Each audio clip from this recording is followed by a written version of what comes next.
kan tiba-tiba harus mundur jadi kuasa hukum Rasmi ini ada apa sih Bang? Enggak harus mundur sih. Bukan keharusan juga sebenarnya mundur. Tetapi kan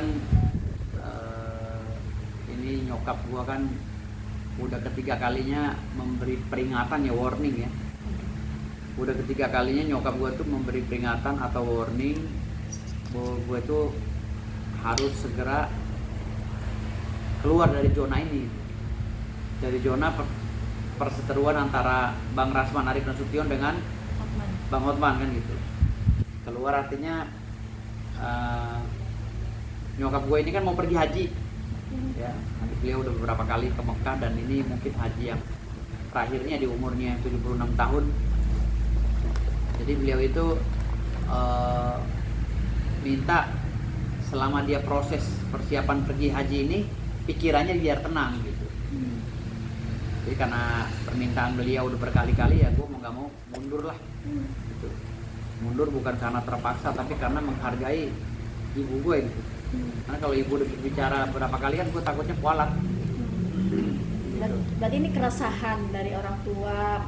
Iya, gue melawan nurani gue gitu. Sementara gue di satu sisi gue harus berjuang untuk Bang Rasman, karena Bang Rasman kan tetap menunjuk gue sebagai kuasa hukum walaupun gue udah dibekukan kan gitu. Tetapi di satu sisi kan emak gue ini kan orang udah tua ya, dia ngelihat kalau dia lagi mau buka ceramah subuh gitu kan, muka gue lagi katanya yang nongol. FYP. Iya, emak gue jadi kesel kok muka gue. Jadi dia cerita kok lu terus gitu, lu ribut lu. Ini bulan puasa gitu, mama nih malu kata dia. Mama nih malu gitu, kamu ribut terus, kamu muslim bukan katanya. Puasa itu yang tenang katanya. Kan itu video lama mak, gue bilang gitu. Video lama, tapi tetap aja muka kamu terus yang muncul nih. Mama mau nyari ceramah, muka kamu lagi. Udah kamu kulindo dulu ya. Akhirnya gue putusan ya udahlah. Gue mundur dari Bang Rasman gitu. Gue minta maaf juga Bang Rasman kemarin. Ya gue juga sempat ngomong permohonan maaf juga sama Bang Hotman kan gitu.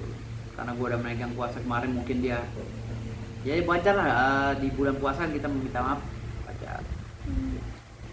Jadi bukan karena gue takut sama Bang Hotman, nggak ada. Gue tuh sedikit pun nggak ada takutnya sama Bang Hotman. Dan andaikan nanti habis emak gue pergi haji, gue dapat kuasa lagi untuk melawan Bang Hotman, gue lawan lagi. Lebih parah dari ini lawannya ntar. Gitu. Perlawanannya lebih parah dari ini. Kalau gue harus melawan Bang Hotman kan gitu. Karena gue orangnya kalau udah megang kuasa nggak ada cerita mundur gitu. Dan hari ini walaupun kondisi gue seperti ini dibekukan dan lain-lain ya, untuk sementara ya dibekukan ya, karena nggak ada istilah pembekuan dalam undang-undang advokat. Ini permainan sementara lah gue anggap gitu. Jadi walaupun gue dibekukan, gue nggak merasa minder gitu loh. Tetap gue lawan Bang Hotman. Dengan berita-berita hoax yang dia lemparkan kemarin, gue katanya ngutang. Gue ngutang 500.000 di warung. Gue bilang warung yang mana? Lu bawa orangnya kemari kalau lu bisa. Dengan bilang katanya gue mengemis uang 6 juta sama Richard Lee dan Rudy Salim. Buka isi WA-nya. Gue yang ngemis atau mereka yang ngemis minta podcast. Gitu. Karena gue lagi viral, gue atau mereka. Gitu loh. Kan tinggal pembuktian. Nah, terus kata Bang Hotman katanya gue Sultan Uranium palsu. Yang bilang gue Sultan Uranium siapa? Gue cucunya Sultan Bima, bukan Sultan Uranium. Nggak ada di Indonesia ini Sultan Uranium. Tidak ada. Gue cucunya Sultan Bima yang menguasai wilayah Pulau Sumbawa dulunya. Gitu loh. Yang sekarang ini ada kandungan uranium dan emasnya menurut ahli geologi.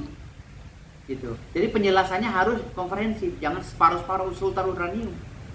Yang dia bilang gue punya gunung palsu, gue suruh bayarin dia.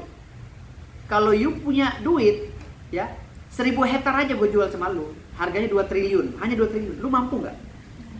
Ya, kalau lu bilang gue bohong, ya ngaku-ngaku gunung, monggo, lu kan pengacara. Hotman Paris pengacara, monggo gugat gue, ya kan? Lu jangan berbicara kayak orang yang menurut dia emak-emak di pasar, ya. Lu kan pengacara profesional, lu punya ilmu, lu punya tim, gugat gue dong kalau gue bohong. Kan gue udah berbicara di berbagai media, gue punya gunung. Hah? Ayo gugat dong, ya kan? Ngapain sih lu cekai cewek banci gitu kan? Ngomong-ngomong masalah gue, ya nggak? ngomongin masalah gue gunung uranium, gue gunung palsu apa segala. Nggak ada yang palsu, bos. Gue jual ke lu cuma 1000 hektar aja. Karena gue tahu uang lu nggak bakal mampu beli gunung gue semuanya. Gunung gue ada 55.000 hektar. Gue hanya jual ke Hotman Paris 1000 hektar saja. Mampu nggak dia beli? Mampu nggak? Kalau dia mampu, gue kasih harga murah, 2 triliun saja 1000 hektar. Karena per meternya gue hitung 200.000 saja. Walaupun di situ pasarannya 500 sampai 1 juta. Ya, karena gue tahu Hotman Paris duitnya nggak punya, gue suruh bayar 200.000 aja per meter. Ya, mampu nggak dia beli gunung gue? Jangan bilang gue palsu apa segala. Mampu nggak? You kan pengacara. Gue jual tuh gunung gue. Lu mampu nggak belinya 1000 hektarnya? Nggak usah lu beli 55.000 hektar, ngayal lu mimpi. Gue yakin lu nggak punya duit. Lu mimpi. Gue kasih aja 1000 hektar aja. Kalau you mampu Hotman beli gunung gue 1000 hektar saja, lu baru benar-benar kaya. Tapi kalau lu koar-koar punya deposito 500 miliar, gue udah nggak main 500 miliar Hotman. Gue udah main triliun. Kan gue udah bilang, walaupun lu menghina gue bajunya kaki 5, mobil gue mobil butut dan lain-lain, gue nggak main. Gue tuh udah nggak mau membahas masalah ratusan miliar, karena aset gue udah triliun Hotman.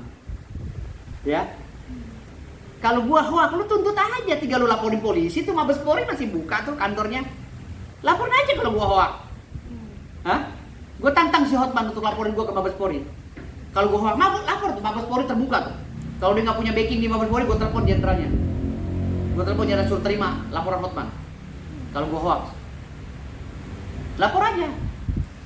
Ya, gue jual ke dia, mampu nggak beli gunung gue, beli tanah gue di Paru, mampu nggak 1000 hektar? Dia nggak usah keluar-keluar. Hah? Hari ini lawan terberat Hotman itu adalah gue.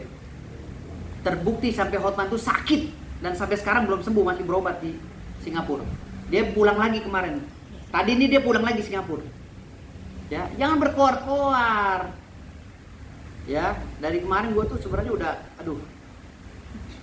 Kepancing, Bang. Hah? Kepancing. Bukan disindir-sindir masalah utang 500.000, ngemis-ngemis sama Richard Lee apa Rudy Salim. Gue nggak perlu podcast. Gue pakai handphone gue saja, yang nonton ini udah ratusan ribu, jutaan. Gue nggak perlu lagi podcast sebenarnya.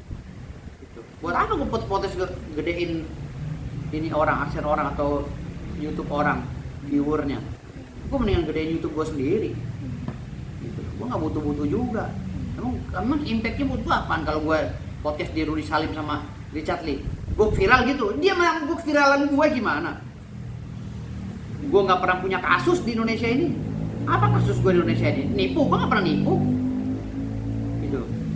Gue belasan tahun di media sosial aman-aman aja tuh. Muka gue terus terpampang sampai lu pada muak lihat muka gue di media sosial. Gue bebas-bebas aja. Kalau ada orang nagih deh, Ruko Duta Bintaro, Paku Jaya atau kantor gue, datang sini, tagih. Bang selalu disindir sama Bang Hotman, jadi kayak target Hotman lagi setelah Rasman. Kepancingnya seperti apa sih Bang? Hotman target gue. Hotman target gue, tunggu mak gue pulang haji. Dia target gue fight habis-habisan sama dia. Hah? Mau fightnya kayak gimana Bang? Ya fight dihukum lah. Kalau ada orang yang nunjuk gue sebagai pengacara karena dikerjain sama Hotman, gue sikat si Hotman. Tapi tunggu bulan puasa ini selesai, mak gue pulang haji baru gue bisa fight beneran. Nah, ini aku lindon dulu gue sekarang. Bang, tapi nggak kepikiran Bang, takutnya nanti mama makin sakit lagi. Enggak, bukan maksud gue nih. Sekarang kan gue lagi tanya sama lu orang, gue udah nggak mau ribut lagi sama Hotman. Masalah dia ngehina gue, katanya pakai baju kaki 5 kemarin kan, pakai baju Impres lah apa. Emang kenapa kalau gue beli baju di pasar Impres? Pak Jokowi aja yang presiden yang lebih kaya dari Hotman, yang lebih derajatnya dari Hotman. Dia pakai baju lokal kok, pakai produk lokal. Cinta Indonesia. Iya, wakil presiden kita ada kita Gibran pakai sepatu lokal, nggak malu dia. Mobilnya pun mobil sederhana. Emang kenapa? Lantas kalau Gibran pakai mobil Innova langsung kata Hotman dia orang miskin itu. Salah pola pikir begitu. Buktinya gue hanya pakai mobil expander, harta gue triliunan tuh. Pakai mobil expander doang. Hah? Kenapa? Karena orang banyak yang berbeda pola hidupnya. Ada yang suka glamor, ria, ada juga yang nggak mau macam-macam. Itu yang punya gedung di Sarina, yang gedung di Tamrin, di Sudirman itu tuh pada kagak keluar tuh yang punyanya gedungnya. Itu lebih kaya dari gue sama Hotman. Tapi apa mereka sombong? Nggak ada yang keluar.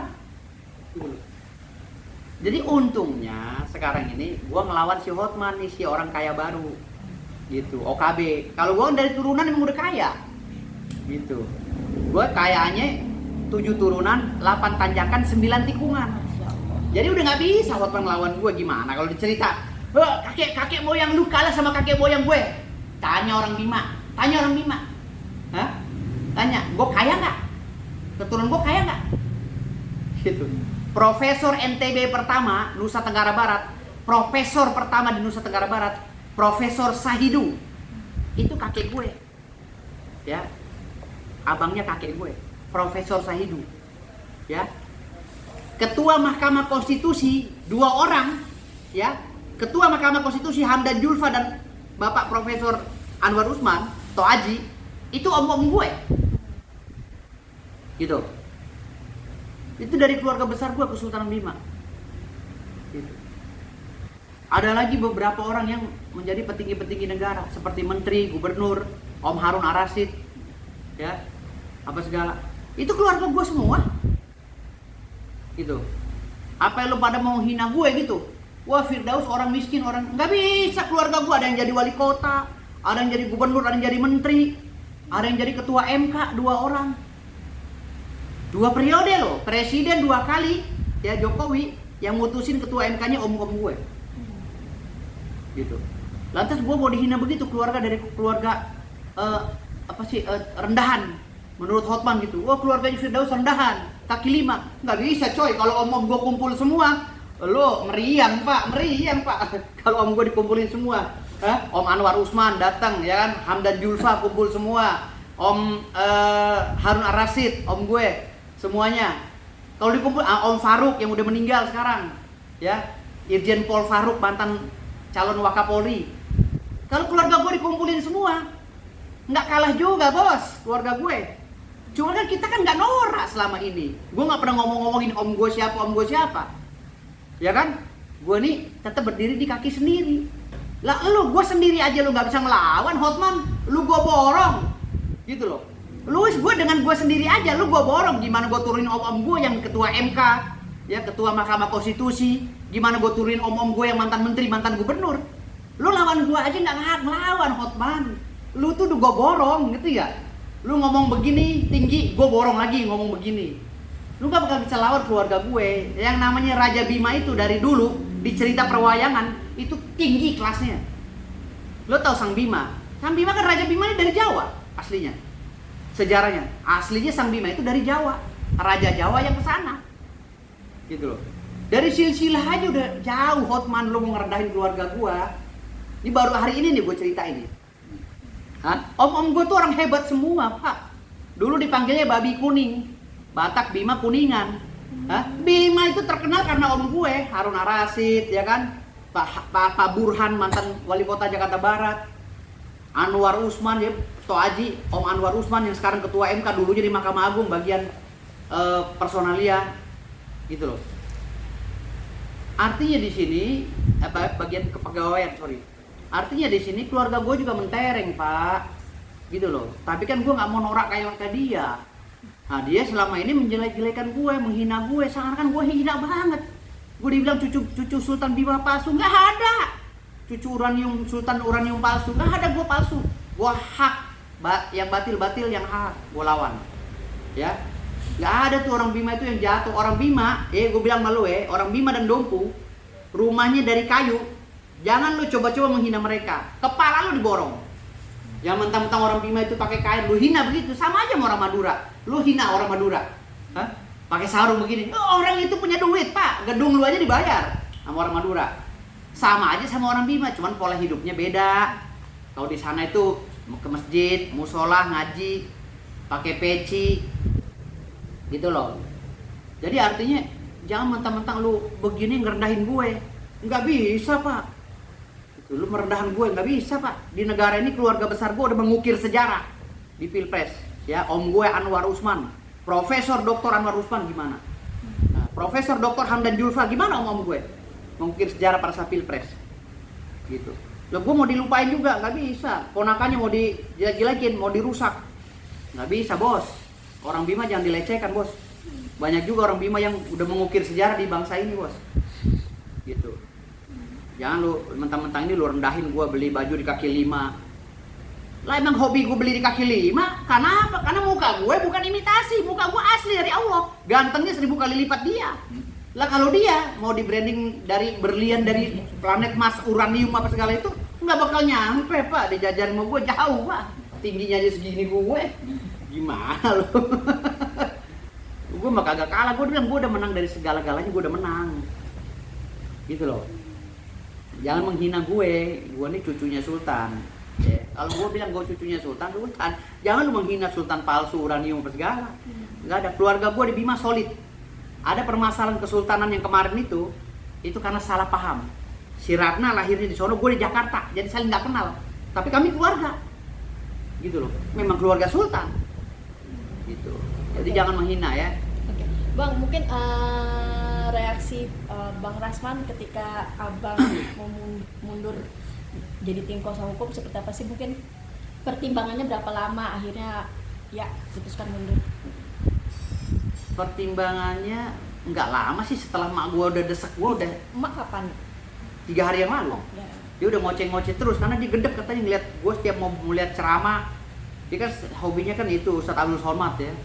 Ustadz Abdul Somad apa segala itu dia buka. Begitu dia buka muka gue lagi dia gedek jadinya gitu loh. Sampai gue disuruh hapus itu muka kamu di YouTube. Ya mana bisa, Mak gitu. Ini orang yang ingin saya, yang masukin saya media dia bilang gitu. Hapus muka kamu, saya enak banget lihat kamu katanya. Bermasalah melulu katanya. Bang Rasman gimana nih ketika tahu permintaan ibu?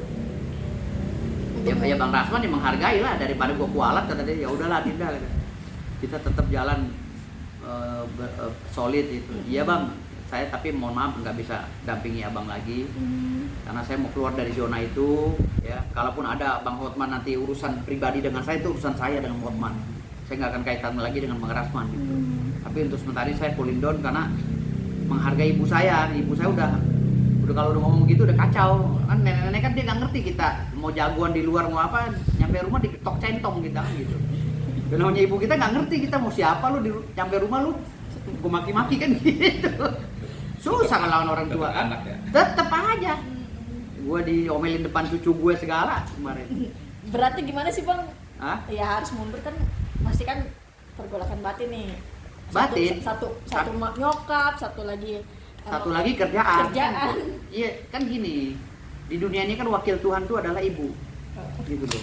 Kerjaan ini kan menyangkut dunia. Kalau ibu kan dunia dan akhirat. Jadi gue gimana ya kalau mak gue udah ngoceh-ngoceh gitu kan, gue tahu persis mak gue gitu. Kalau ngomong itu nggak bakal berhenti. Kalau udah ngoceh itu gue pasti diocehin terus gitu. Sampai gue disuruh ngapusin YouTube-nya muka gue lagi, mak gue jadi kesel. Anda kan seneng ya anaknya famous ya? Iya kata mak gue, saya ngeliat kamu jadi dosa, saya bulan puasa katanya. Emosi terus katanya. Kok muka kamu lagi. Bilang dong sama YouTube suruh hapus, mana bisa mak. Bang, kalau nggak salah kan ada sebuah video juga yang mama tuh bilang, anak gue jangan dengerin ucapan orang. Iya. Benahi diri sendiri aja. Nah itu mungkin memang ada bisikan-bisikan dari luar kah yang memang mempengaruhi abang sehingga terbentuk temperamental seperti ini. Memang kalau memang orang Bima memang rata-rata temperamental semua lah seperti itu. Iya kata nyokap sih waktu itu, gua jangan mau diadu domba sama Hotman Paris gitu loh. Lu jangan dengerin omongan orang. Ya. Nih jujur ya. Nyokap gua tuh sebenarnya belain Hotman Paris sebenarnya. Asli. Nyokap gua tuh selalu kenapa dia jujur. Nyokap gua tuh pro-nya ke Hotman Paris.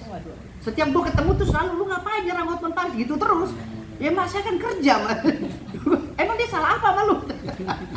Dia kan serba salah juga gua jadinya gitu. Akhirnya udahlah daripada gua mumet, gua keluar aja gitu. Berarti nggak buat ngasih ke pengertian ke nyokap agak berat nih Bang ya? Berat, susah. Nyokap gua tuh orang keras juga. Gitu.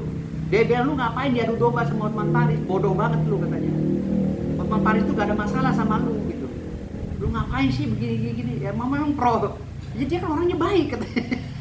Kamu gak usah urusan hidup dia katanya. Kamu juga bukan orang bener katanya. Langsung diulti ya Bang? Langsung diulti. Iya. Lu juga bukan orang bener kok, ngapain lu ngurusin Hotman Paris?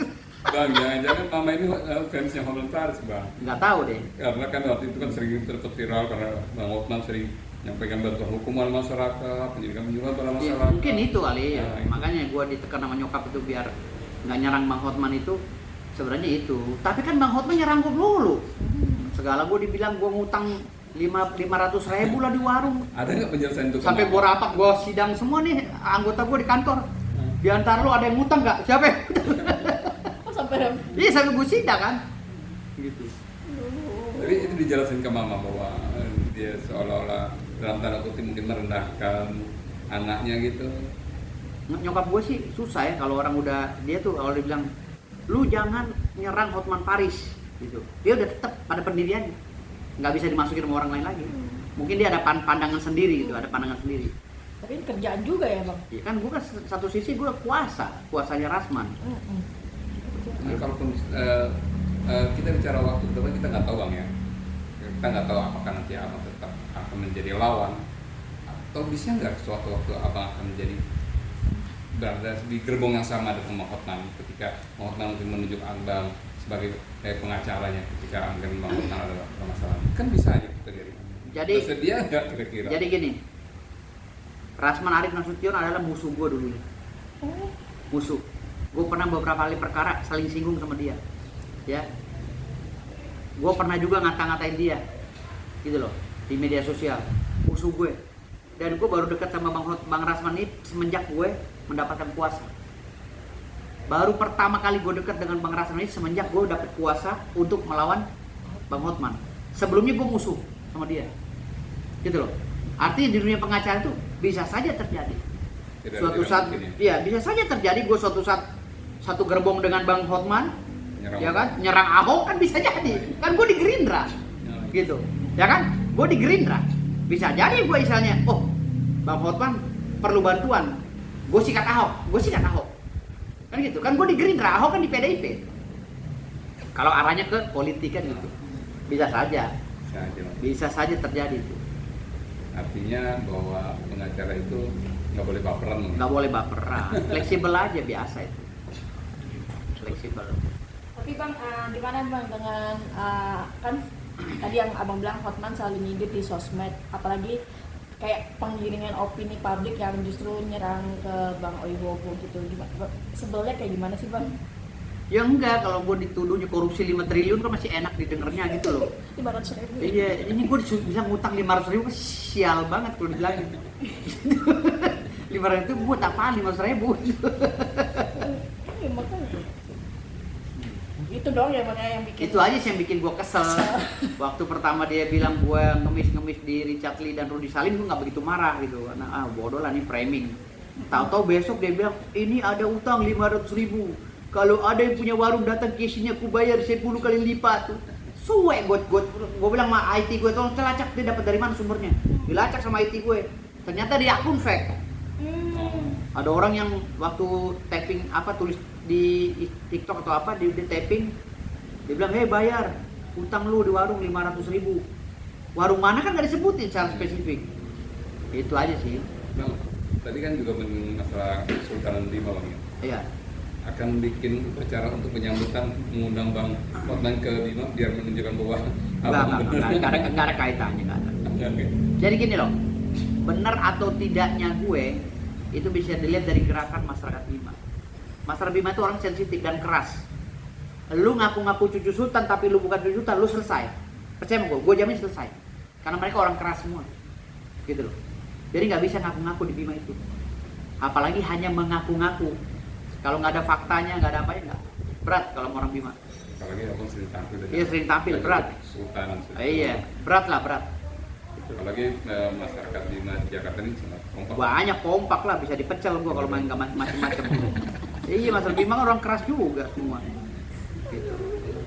Nah, ada terakhir, ada pesan Bang Hotman? Nggak ada pesan sih, mudah-mudahan beliau cepat sembuh, kan katanya berobat lagi Ya, hari ini. terbang lagi ke Singapura. Mudah-mudahan cepat sembuh, bisa menjalankan tugasnya lagi sebagai pengacara untuk klien-kliennya, ya. Mudah-mudahan bisa lebih dewasa dalam menangani perkara dan jangan nyerang gua lagi kan gitu, karena gua udah nggak mau lagi urusan dengan dia untuk bahas-bahas masalah perkara Bang Rasman, karena gua kan udah keluar dari sana. Kalau dia besok menyinggung gua secara pribadi berarti kan Ya tunggu mak gue pulang haji kan gitu. Tunggu tanggal mainnya. Iya tunggu namanya. Oke. Oke.